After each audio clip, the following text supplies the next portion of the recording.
अस्सलामुअलैकुम सामीन। 14 ज़िलक़ाइदा और 23 मई हैं।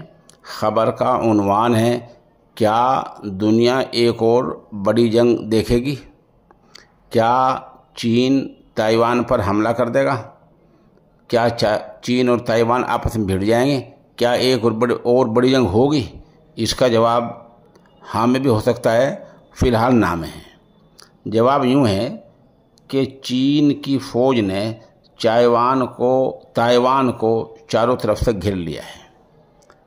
भयानक हथियारों की मशक, ट्रेनिंग, अभ्यास चल रहा है और इसको कहा गया कि ये फ़ौज की रोज़मर्रा की तरह ट्रेनिंग है। और बता दें, ताइवान में अभी चंद दिन पहले ही नए सदर बने हैं। उन नए सदर ने चीन के ख़िलाफ़ कुछ बात कह दी थी, जिस वजह से चीन ने ताइवान को घेर लिया है।